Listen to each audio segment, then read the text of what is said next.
ఓం నమః శివాయ. ఇంతకుముందు వీడియోలో మనము అసలు ఈ శివపురాణం సూత మహర్షి శౌనకాదులకు ఎలా చెప్పడం మొదలుపెట్టాడు, అది చెప్పడానికి ముందు దాని యొక్క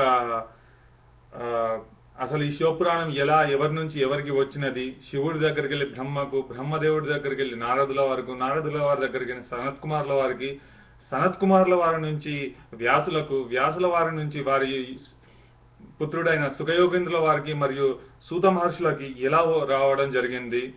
అలా ఇందులో ఉన్న 1,00,000 శ్లోకాలను వ్యాసుల వారు 24,000 శ్లోకాలకు కుదించినది, మరియు 12 సంహితలుగా ఉన్నది 7 సంహితలుగా, అంటే విద్వేశ్వర, రుద్ర, శతరుద్ర, కోటిరుద్ర, ఉమా, కైలాస, వాయువీయ అనే 7 సంహితలుగా ఎలా మలచబడింది. తర్వాత దీన్ని నేర్చుకోవడం వల్ల, దీన్ని తెలుసుకోవడం వల్ల మనకు జరిగే మంచి చెడ్డలు, అంటే ఇది ఏదైతే ఏ పురాణం తెలుసుకున్నంత మాత్రాన మనకు ముక్తి లభిస్తుందో అటువంటి మహిమ గల పురాణం అని చెప్పడం జరిగింది.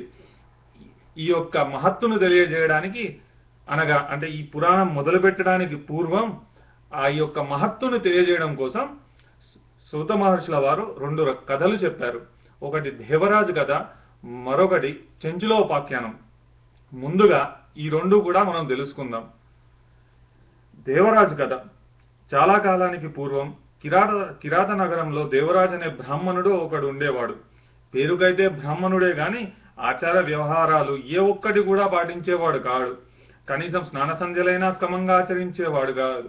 పైగా వైశ్య వృత్తి పరాయణుడై ధనార్జనే పరమార్థంగా పెట్టుకున్నాడు. అదైనా వాణిజ్య రూపంలో సాగించలేదు. ఎవరైనా తనను నమ్మి రావడం ఆలస్యంగా వాళ్ళని దగా చేసేవాడు. కులకలహాలు పుట్టించి తాను లాభపడేవాడు. ఇలా డబ్బే దైవంగా భావించి తాను ఎనలేని సంపదలు గడించాడు. ఈ కిరాత నగరంలో దేవరాజు అనే ఒక బ్రాహ్మణుడు ఉండేవాడంట.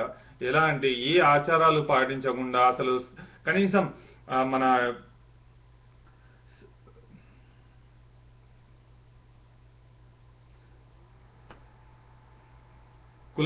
కులకలహాలు పుట్టించి దానివల్ల డబ్బు పొంది అలా చేస్తూ ఉండేవాడు అన్నట్టు. ఇలా మొత్తం డబ్బు సంపాదనే పరమార్థంగా పెట్టుకున్నాడు. ఒకనాడు స్నానార్థి అయి జలాశయానికి వెళ్లి అక్కడ శోభవతి అనే పేరు గల వేశ్యను చూశాడు. ఆమె వెర్రిలో పడిపోయాడు. ధనికులు దొరికితే గణికలు వదలరు కదా, ఆ విలయాలు కూడా అతన్ని బాగా ఆకట్టుకుంది. ఇద్దరు స్వేచ్ఛగా కామ విహారాలు సాగించారు. ఎలా వచ్చిన సొమ్ము అలాగే పోవాలని ఊరికే అన్నారా చెప్పండి. పనికిమాలిన పాపాలు చేసి సంపాదించిన సొమ్మంతా ఆ శోభవతి నిమిత్తమై ఖర్చు పెట్టసాగాడు. ఇంట్లో వృద్ధులైన తల్లిదండ్రులు వారించారు. ఆరోగ్యవతి, అనుకూలవతి, అనుభవయోగ్యురాలు, యౌవనవతి, నవయస్క అయిన భార్య కూడా వారించింది. అయినా అతగాడు వినలేదు.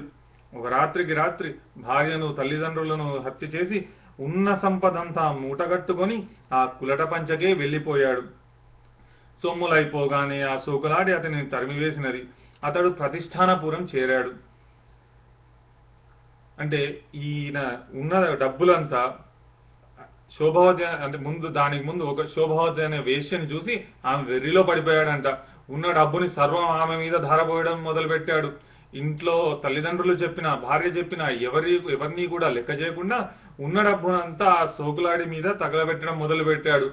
అలా చేస్తూ చివరికి తల్లిదండ్రులను, భార్యలను కూడా హత్య చేసి ఉన్న డబ్బంతా ఆ సోకులాడి మీద పెట్టాడు. డబ్బులైపోగానే ఆ సోకులాడి ఇతగాడిని ఇంట్లోంచి తరిమివేస్తే అతడు ప్రతిష్టానపురం చేరాడంట. అక్కడ అతనికి జ్వరం క్రమ్మింది. కాలం కూడా చేరువైపోయింది. ఒక శివాలయంలో విశ్రమించి లేవలేని స్థితిలో అలాగే పడి ఉన్నాడు. ఆ శివాలయంలో రోజు జరిగే శివపురాణ ప్రవచనం వినడం తప్ప మరేమీ పని లేదా దేవరాజుకి. సరిగ్గా గుళ్ళో శివపురాణం, ఇక్కడ దేవరాజుకు ఆయుర్దాయం 2 ఒకేసారి పూర్తయ్యాయి. తక్షణమే యమదూతలు వచ్చి దేవరాజు యొక్క సూక్ష్మ దేహాన్ని యమపురానికి కోగొనబోయారు. అదే సమయంలో దిగారు శివదూతలు. యమదూతల్ని వారించి దేవరాజును తమతో తీసుకువెళ్ళబోయారు. ఆశ్చర్యపడ్డ అంతట కింకరులు దేవరాజు యొక్క పాపాలన్నీ గుక్క తిప్పకోకుండా అప్పగించారు. ఇంత పాపాత్ముడికి ఈశ్వర సన్నిధానం ఏమిటి అని ఆశ్చర్యపోతూ అడిగారంట. అప్పుడు ఆ శివదూతలు ఎంత పాపాత్ముడైనను చివరి ఘడియల్లో కర్మరహితుడై శివపురాణం విన్నాడు. అదే ఆ శివ సన్నిధానాన్ని ప్రసాదిస్తుంది అని చెప్పి దేవరాజును తీసుకొని కైలాసానికి వెళ్ళిపోయారు. యమదూతలు తమ లోకం చేరి ధర్ముడికి అనగా యమధర్మరాజుకి ఈ విషయం చెప్పారు. ధర్ముడు వాళ్ళకి తన శివపురాణ మహత్యం వినిపించాడు. శివపురాణం చదివినా విన్నా తెలుసుకున్నా అటువంటి వారి జోలికి వెళ్ళొద్దని దూతలను శాసించాడు. ఓ మహాత్ములారా, ఈ శివపురాణాన్ని విన్నా చదివినా అటువంటి మహత్తు కలుగుతుంది అని సూత మహర్షి యోగీంద్రులకు, శౌనకాదుల మునీంద్రులకు ఇది యొక్క దేవరాజు కథను వివరించాడు. అంటే ఇందులో మనం తెలుసుకోవాల్సింది ఏమనగా, యథాబుద్ధిగా తెలుసుకోకపోయినా కర్మరహితంగా యథాఫలితంగా మనం ఈ యొక్క శివపురాణం విన్నను అది మనకి శివ సాన్నిధ్యాన్ని ప్రసాదిస్తుందంట. ఇకపోతే రెండవ కథ మొదలు పెట్టాడు సూత మహర్షి. చెంచులోపాఖ్యానం. భాష్కలము అనే ఊరుండేది. ఆ ఊర్లో బిందుగుడు అనే బ్రాహ్మణుడు ఉండేవాడు. వాడు పరమనీచుడు. వాడేనన్న మాట ఏమిటి, ఆ ఊరి తరహాయే అలా ఉండేదనుకోండి. అందరికంటే అఖండమైన పాపాత్ములు వాళ్ళందరిలోకి ముందుండేవాడు ఈ బిందుగుడు. ఒకానొక నాడతను ఒకానొక వేశ్యను చూసి దానిని మరిగాడు. భార్య ముఖం చూడడమే మానేశాడు. బిందుగుడి భార్య చెంచుల భర్త ప్రవర్తనకు ఆమె ఎంతగానో బాధపడింది. కొన్నాళ్ళు ఎదురు చూసింది. కానీ తన వయస్సు యొక్క తొందరను అణుచుకోలేక తాను కూడా పరపురుష సాంగత్యంలో పడిపోయింది. భార్య జారినిగా మారిన సంగతి బిందుగుడికి తెలిసింది. తక్షణమే ఇంటికి వచ్చి భార్యను కొట్టాడు. ఆమె ఏడుస్తూనే తన బాధను చెప్పింది. నువ్వు సుఖపెడతావని నిన్ను కట్టుకున్నాను, రోగమో రోష్టో అయితే నా కర్మ అనుకునేదాన్ని. ఆరోగ్యంగా ఉండి కూడా నువ్వు వ్యభిచారణలతో సుఖపడుతూ నన్ను నిర్లక్ష్యం చేస్తే నేనేమైపోవాలి? నువ్వు తిన్నగా ఉంటే ఇందుకు ఎలా మారుతాను అని చెప్పేసి ఆ భర్తని నిలదీసింది. బిందుగుడు చాలా విశాల హృదయంతో భార్యను అర్థం చేసుకున్నాడు. అర్థం చేసుకొని, చెంచుల, నీవు వ్యభిచరించనిదే ఉండలేవు, నేను వ్యభిచరించనిదే ఉండలేను, నీవు పురుష సంపర్కం లేకుండా ఉండలేవు. అందువల్ల ఒక ఒప్పందం చేసుకుందాం. నువ్వు జారినిగానే తిరుగు, జారుల దగ్గర డబ్బులు గుంజి నాకు ఇయ్యి, నేను వ్యభిచారం చేసుకుంటాను.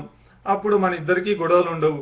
నువ్వు సంసార స్త్రీగా, నేను నీ భర్తలాగా చెలామణి కావచ్చు అని సలహా ఇచ్చాడు ఆ మేధావి.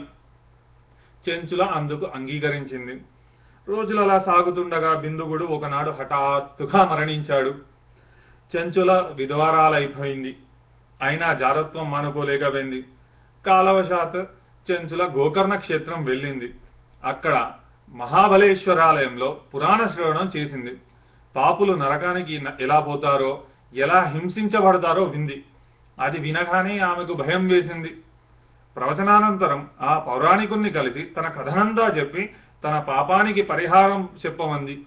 అతడు ఆమెను శివపురాణ శ్రవణం చేయమన్నాడు. ఆమె అలాగే ఆచరించింది. ఫలితంగా దేహాంతంలో కైలాసం చేరి గౌరీదేవి ఇష్టసభులలో ఒకరిగా మారిందంట. అంటే ఇక్కడ ఇద్దరు పాపాలు చేసినా కూడా ఈ చెంచుల ఆమె జీవితం ఆఖరులో శివపురాణం చేయడం వల్ల కైలాసం చేరింది. కైలాసం చేరి గౌరీదేవి అంటే పార్వతీదేవి యొక్క ఇష్టసభులలో ఒకరిగా మారిందంట. ఇప్పుడు ఆ చెంచుల తన భర్తకు కైలాసవాసం కూడా ప్రసాదించేటట్టు చేసిందంట. అది ఎలాగో తెలుసుకుందాం. ఒకనాడు చెంచుల అమ్మవారిని చేరి స్తోత్రం చేసింది. తన నరజన్మ గురించి చెప్పి బిందుగుడి విషయమే ప్రశ్నించింది. అమ్మవారు ఆలోచించి, అమ్మాయి, నీ భర్త మరణించి నరకం చేరాడు. అక్కడ అనుభవించవలసినదంతా అనుభవించాడు. ప్రస్తుతం వింధ్యాపర్వతం మీద పిశాచమై సంచరిస్తున్నాడు అని చెప్పింది. చెంచుల బాధపడింది. తన భర్తకు కూడా ఉత్తమ గతులను అనుగ్రహించమని కోరింది. అమ్మవారు దయాపూర్వకమైన దరహాసం చేసింది. తక్షణమే గంధర్వుడైన తుంబురుణ్ణి రప్పించి చెంచులతో పాటు వింధ్యాద్రికి వెళ్ళవలసిందిగా ఆజ్ఞాపించింది. అక్కడ బిందుగనామ ఆజ్ఞాపిస్తూ తుంబురునితో ఇలా చెప్పింది. అక్కడ బిందుగనామకమైన పిశాచం ఉంది. ఆ పిశాచానికి శివపురాణం వినిపించి శుద్ధిని చేసి కైలాసం తీసుకురా అని చెప్పి శివదూతలను తోడిచ్చి మరీ పంపించిందంట. వాళ్ళు అంటే తుంబురుడు, శివదూతలు మరియు చెంచుల వింధ్యాపర్వతం చేరారు. అక్కడ పిచ్చి గంతులు వేస్తూ వెర్రిమొర్రి చేష్టలు చేస్తూ తిరుగుతున్న బిందుగ పిశాచాన్ని చూశారు. తుంబురుడు పిశాచాన్ని చేరదీసి శివపురాణం వినమన్నాడు. విననుగాక వినబొమ్మన్నది ఆ పిశాచం. ఇది కాదు పని అనుకున్న తుంబురుడు చెంచుల శివదూతల సాయంతో బిందుగుడి కాళ్ళు చేతులు కట్టిపడివేశారు. కదలలేక మొదలలేక పడి ఉన్న బిందుగుడి ముందు కదలలేక మొదలలేక పడి ఉన్న బిందుగుడి ముందు ఆసీనుడై తన వీణ సవరించి ఆలోక మనోహరంగా శివపురాణాన్ని గానం చేయసాగాడు. ఆ గానానికి ముగ్ధులైన వియచ్చరులంతా విందెకు దిగి వచ్చారు. శివపురాణం ఆశాంతం విని ధన్యులయ్యారు. తుంబురుడు చేసిన శివపురాణ గానం పూర్తయ్యేసరికి బిందుగుడి పిశాచ రూపం పోయింది. అతడు కూడా దివ్యరూపుడుగా గౌరవర్ణుడుగా అయ్యాడు. చెంచుల భర్తతో సహా కైలాసం చేరి శివపార్వతులను సేవించుకుంటూ ఆనందంగా ఉండసాగింది. అంటే అంతటి మహత్యవంతమైన పురాణం ఇది. మనం ఎవరైనా బాగు చేయదలుచుకుంటే వారిని తిట్టి అయినా సరే శివపురాణం వినిపించాలి. వింటే చాలు వాళ్ళు శుద్ధులైపోతారు. అపురూపము, ఆనందదాయకము, అఘవిధారకమైన అంబికాపతి యొక్క అద్భుత పురాణాన్ని వినిపిస్తున్నాను, శ్రద్ధగా వినండి సుమా అంటూ ముందుగా పై చెప్పిన స్కాంద పురాణాంతర్గత శివపురాణ మహత్యాన్ని వినిపించి ఇక శివపురాణ ప్రవచనాన్ని ఆరంభిస్తున్నాడు సూతుడు. ఆ శివపురాణం ఆరంభం మనము తదుపరి వీడియోలో చూద్దాము. ఇప్పుడు ప్రస్తుత ఈ వీడియోలో జరిగిన భావం ఏమిటంటే, ఎటువంటి స్థితిలోనైనా మన స్వయంగా కానీ లేకపోతే గ్రహఫలంగా కానీ ఎలా కానీ శివపురాణం వింటే అది మనకి ముక్తిదాయకము. అత్యంత మహత్తు కలిగినటువంటి ఈ శివపురాణాన్ని మించిన గాథ ఇంకొకటి లేదని చెప్పకనే చెబుతున్నాడు సూత మహర్షి ఇందులో. ఓం నమః శివాయ.